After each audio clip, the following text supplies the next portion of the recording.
Okay, so hello everyone, and welcome to Codacy's webinar on Are You Meeting SLA for your most critical security issues?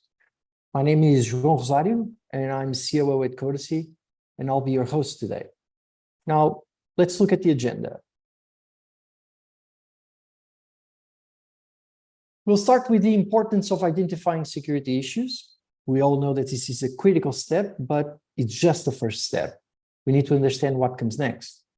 We'll then explain how SLA tracking help engineering managers prioritize work on security issues by doing an SLA deep dive.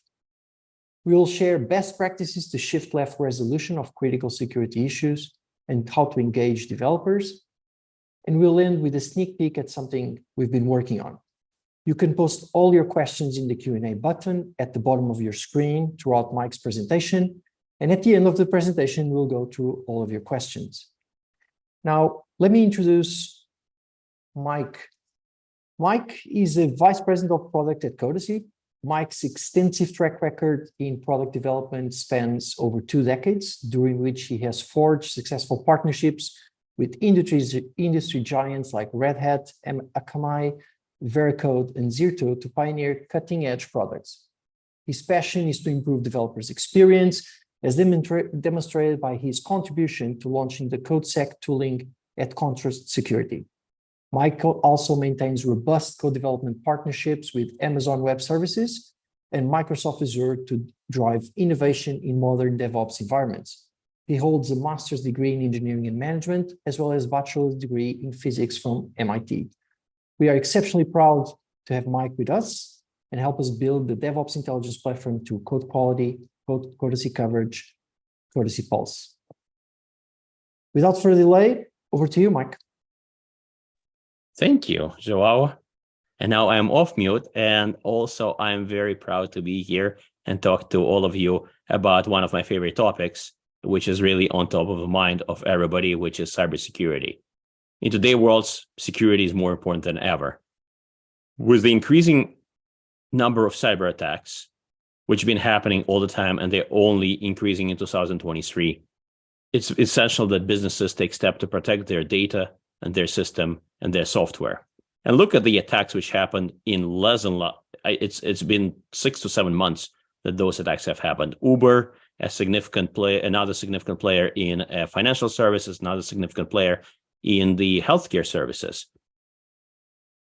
A lot of companies are getting hit. And what do we need to do this? Well, the solution seems to be obvious. We've been talking about in the industry for a long period of time. The companies are talking about it. And what they're saying, we need to shift left security. Now, in terms of shifting security left, well, how do we do it?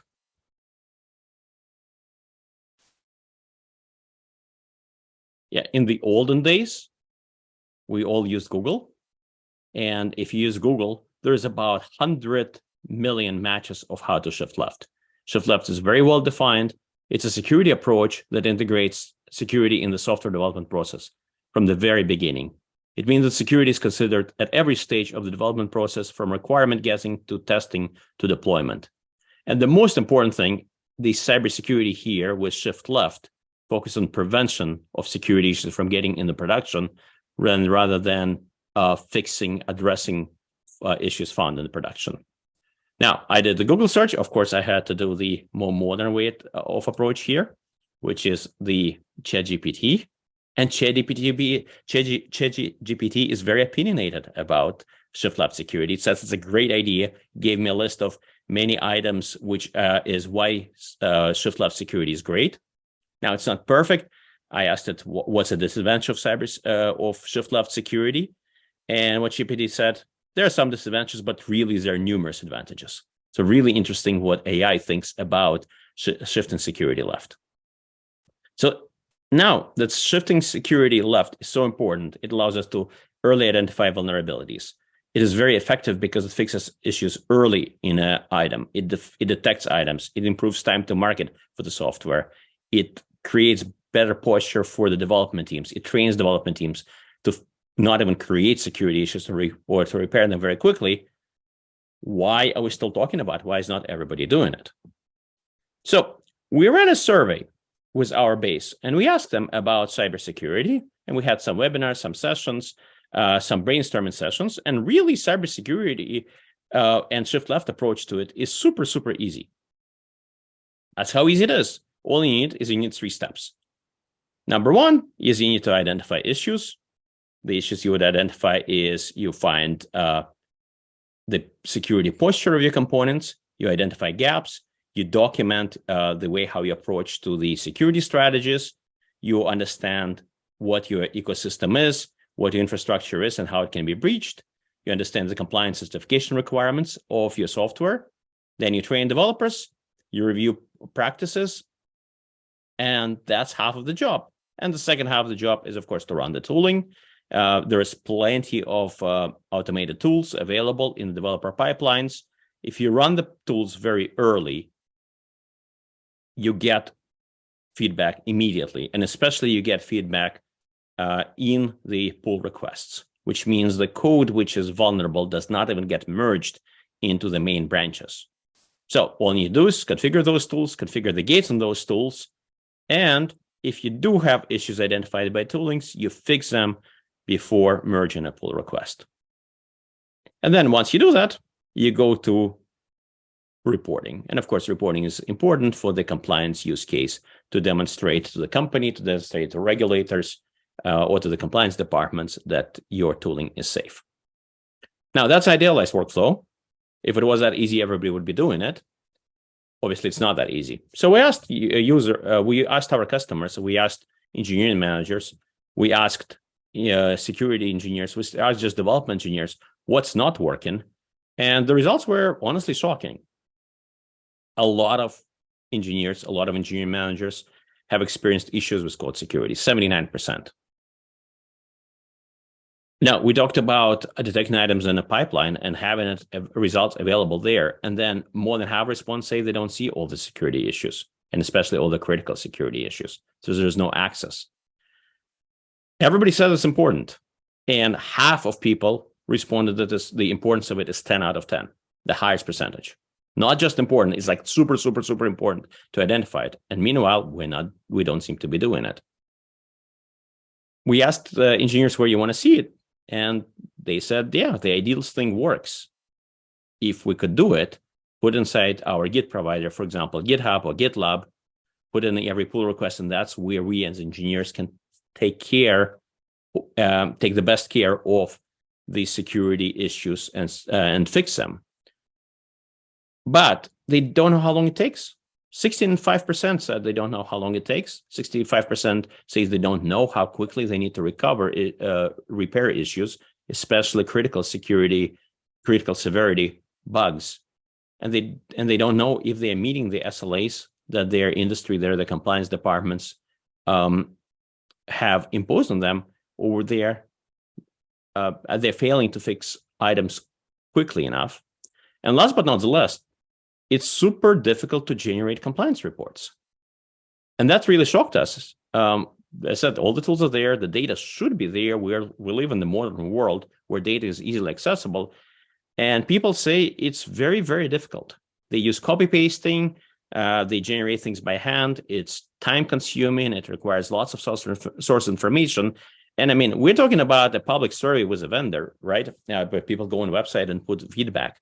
And in the free form, people use essentially curse words to describe their process. It's like, that's how much engineers and engineering managers are frustrated about creating those security reports and generating those reports for compliance purposes. So if it's that difficult, what's going on? Are the tools at fault?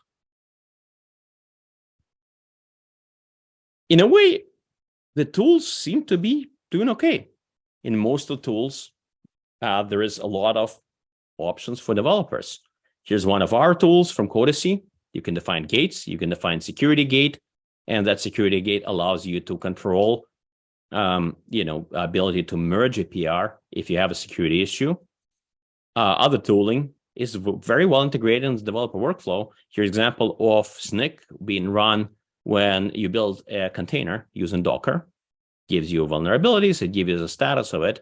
So the tools are pretty well integrated And if you really look at the Gartner report, by the way, I just didn't have a chance to integrate it. The Gartner report for application security 2023 is out. It's a very interesting report. There's been some movements in the leader quadrant as well.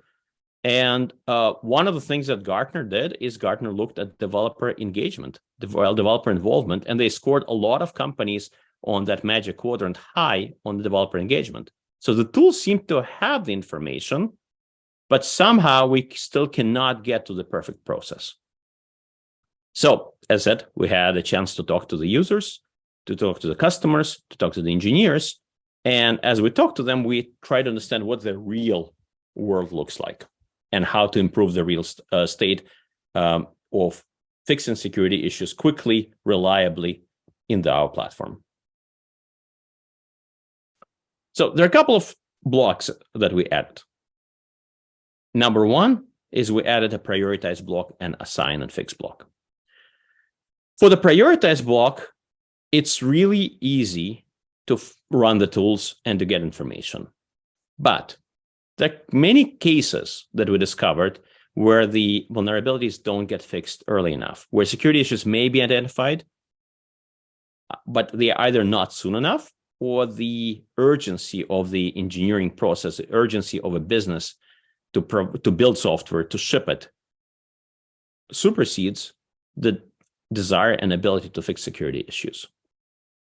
And what happens is you end up starting to accumulate tech debt. And that's super important. Once you start accumulating it, what do you do with it? Let's say some of the issues get ignored by developers just so the build finishes and we can ship the code. And as I said, some of them, sometimes the tools just take too long.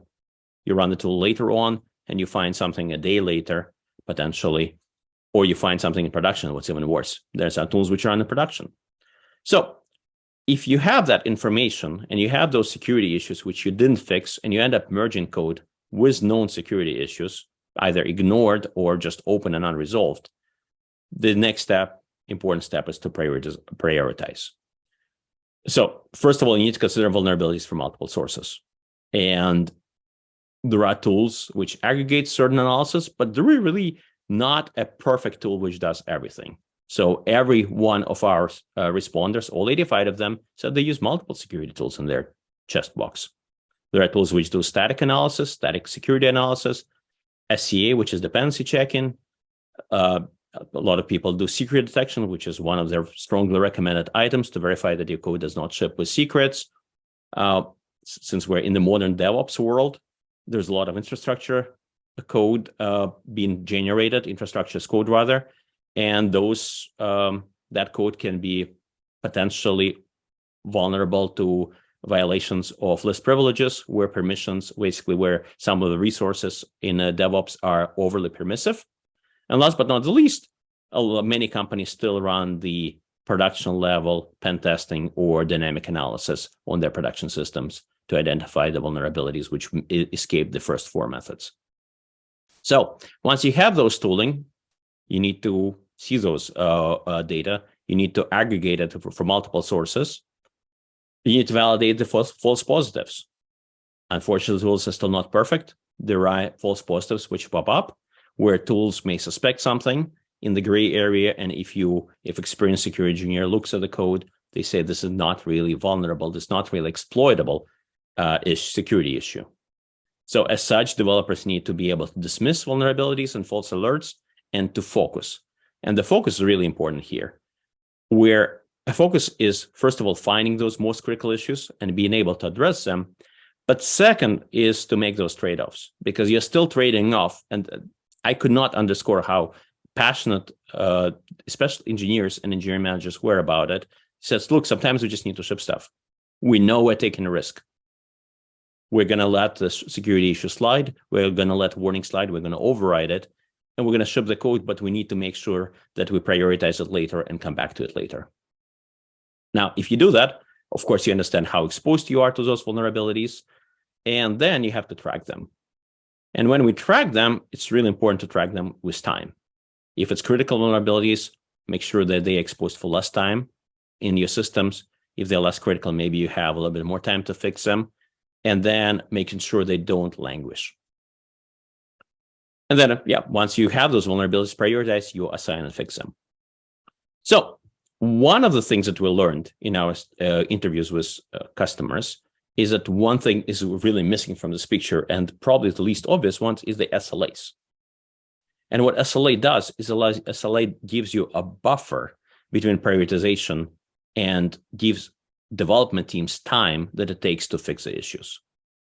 This is really an important thing here. The SLA is something which can be negotiated between the engineering teams and the compliance and security teams.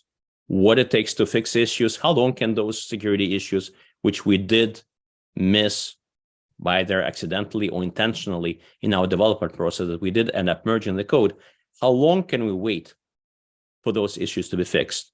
And then how can all teams be very crisp and clear on the fulfillment of those SLAs? Are engineering teams meeting them? Are engineering teams fixing security on time?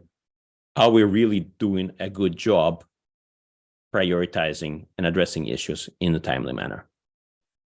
So from that, SLA came in as super important items. You don't see it as often in the security space, in shift left security, but that time, just simple, it's a very simple concept. It's just giving time to developers to fix issues is so critically important. So let's continue with some of the issues which are harder to diagnose, because this is still a simplistic chart where most of the tooling runs within developer pipeline, rather run within a pull request context, and they provide a response earlier on the system. So let me give you one of the examples which emerged, that there are more complex cases. So let's say here is a critical issue, a CVE, and we've had one about a year and a half ago, which made the top news of every newspaper in the world. It was called Log4j, where basically a very popular Java library, open source Java library, was vulnerable to a critical injection vulnerability. And it was, it really took the world by storm. Engineering teams had to work weekends, nights, for days to fix that issue. And it also took five attempts to fix that issue fully. So if you look at the tooling, let's say the example here I have here is from the AWS Inspector, which is a very common tool to analyze containers. Here's a tool, here's the AWS tool finding a Log4j vulnerability, which is a critical vulnerability in your containers. Now, as I said, it's really ideal if we run tools in the developer pipeline and we know where this container came from. So we looked at and said, where does container come from? I gave an example earlier with a Docker and Snyk running within Docker. And that's where, you build a container and you get information about vulnerabilities, about Log4j type of vulnerabilities right away when you build them. But that's not necessarily the case, because some containers are not built. Here's an example of a simplest Helm chart, which is IAC type of code, and I literally took this IAC code, this deployment YAML file from the instructions of the Helm charts. And if a junior developer just goes and takes that instruction, you actually don't know what the source of the container is. The container might be built by your organization, and then yes, it worked in the development workflow and you were able to get the vulnerabilities, or it might not have.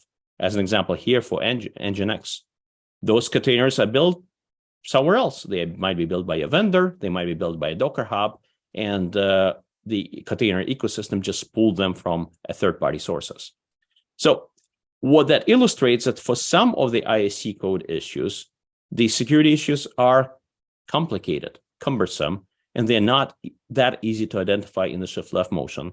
If you were simply scanning IAC code, that IAC code would look good because all you're doing, you're not putting any secrets in it, you're just pulling some containers in. And if you look at at building containers at your pipelines, it was all passed clean, but there is a critical vulnerability being discovered, and then you have to pipe it back into the development work streams, identify the repositories where this IAC calls for that containers.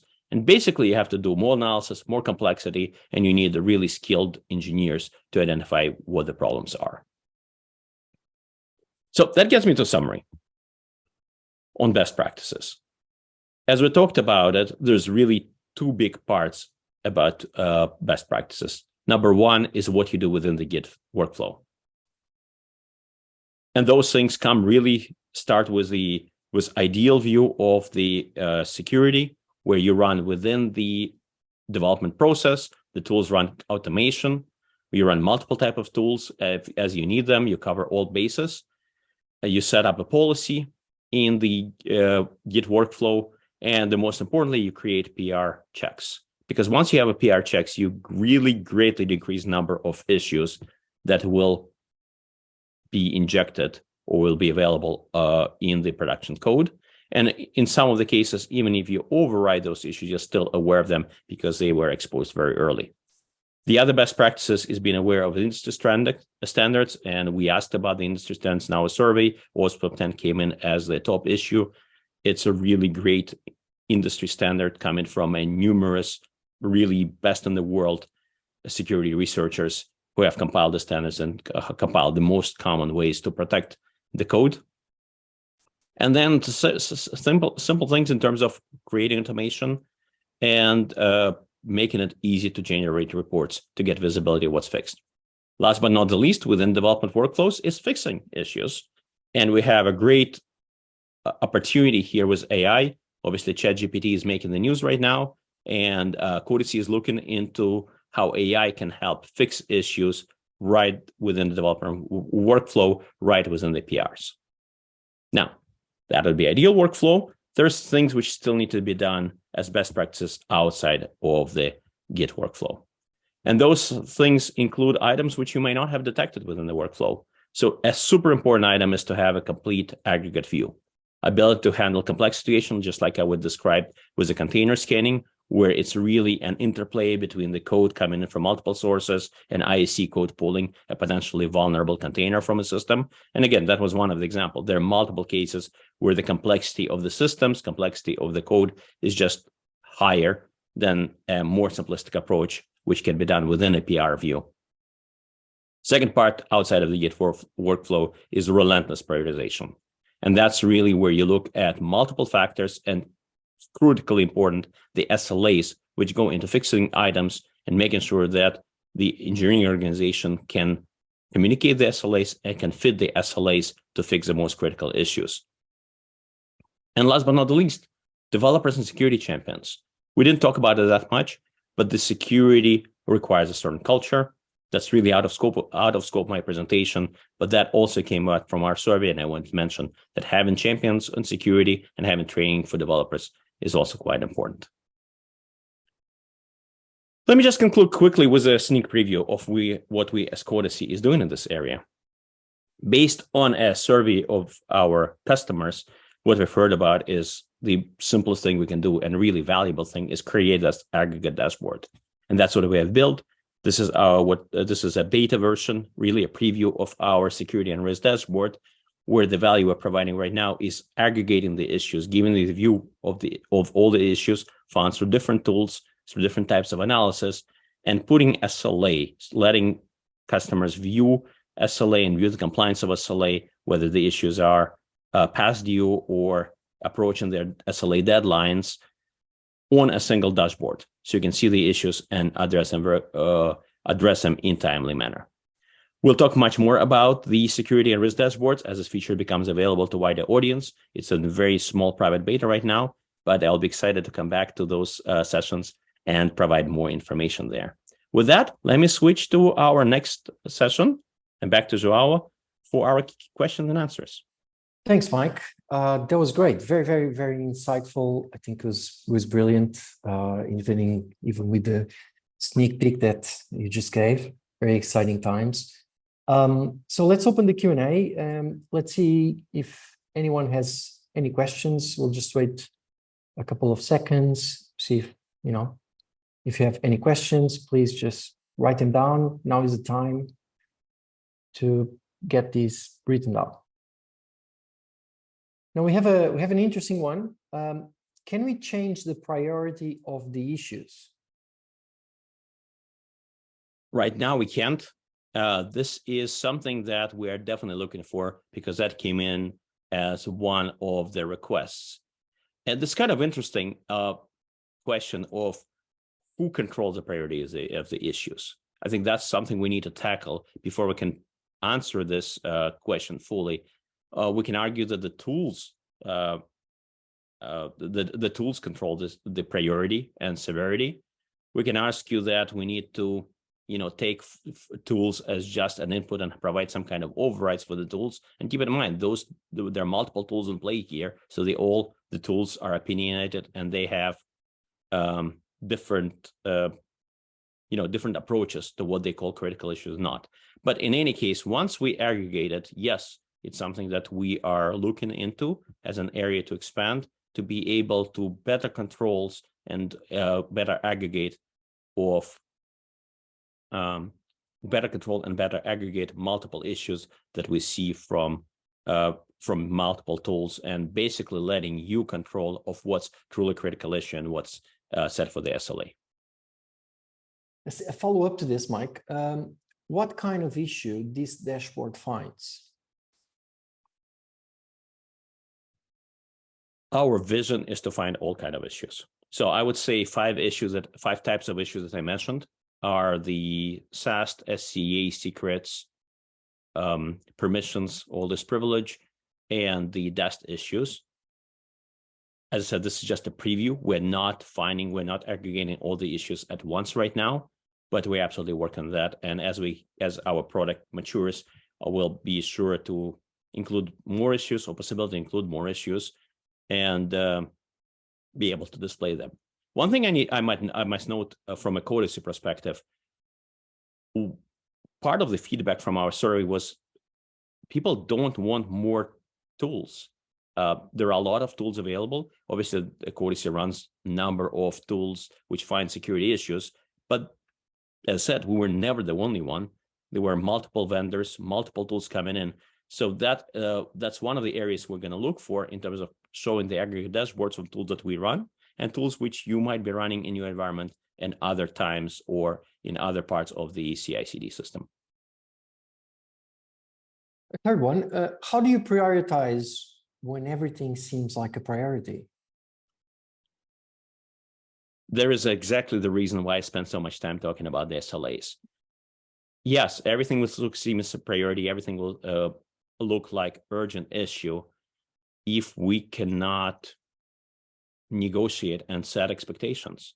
So this really comes down to facilitating conversations between development teams and the security and compliance team of what issues are and how long the time you have. In the extreme cases, and we'll also show it from some tools, you look at the issue and they say critical issues cannot go into production, period. Well, is that really realistic? Can you really avoid every critical issue, especially issue like Log4j? It was found in production. Log4j was already there in the wild. It deployed on millions and millions of servers around the world. It was already in production, so you had a critical issue. So how much do you give engineering time to go and fix an issue properly, test it, and get ready for it? So it comes down to negotiation. It comes down to setting the SLAs, and that's why we're going to definitely spend time looking at the SLAs and helping it be a communication method between the security teams and the development teams. Mike, do you have any tips for training developers?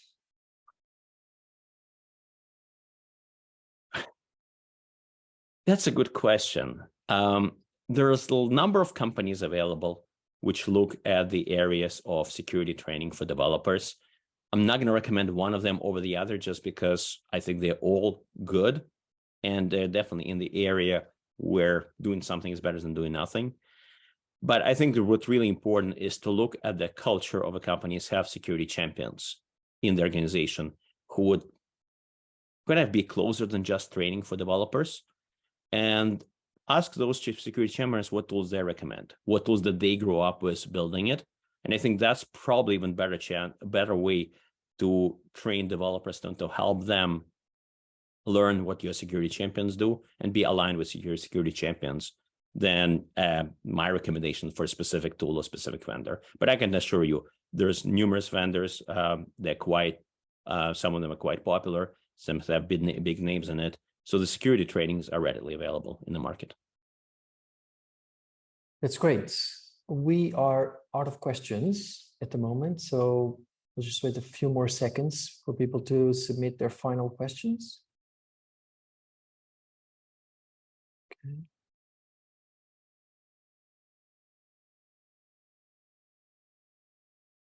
Okay, here we go. Should everyone have SLAs, or do you see any scenarios where it's not needed? I'll be honest with you, I have not seen a scenario where it's not needed.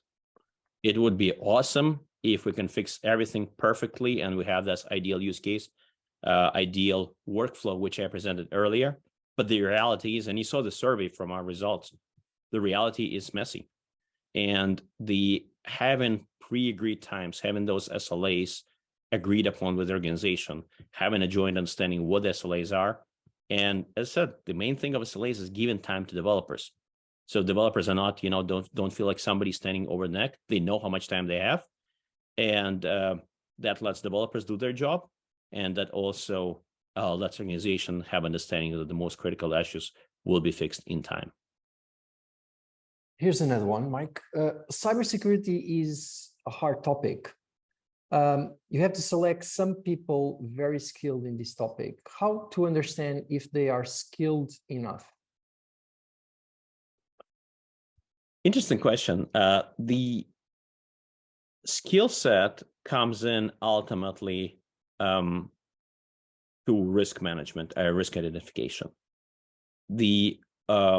Once you have the tooling, you have multiple stages of tooling, and in a way, those toolings do reinforce each other. The things that you run very early in the pipelines, for example, SAST and SCA analysis, are then reinforced by tooling which you run later on in production. So, for example, pen testing.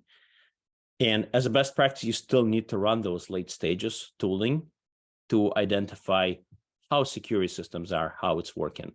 And very often companies find third-party vendors who are real true specialists, and they do nothing except pen testing to do the pen testing and provide those reports. Now, you definitely don't want pen testing to be your only security tool. That's 1990s way of approaching security that is not scaled, that's overly expensive, and it's too slow for development process. But ultimately, it is a good way to verify that everything else that you're doing works if your pen testing doesn't find anything.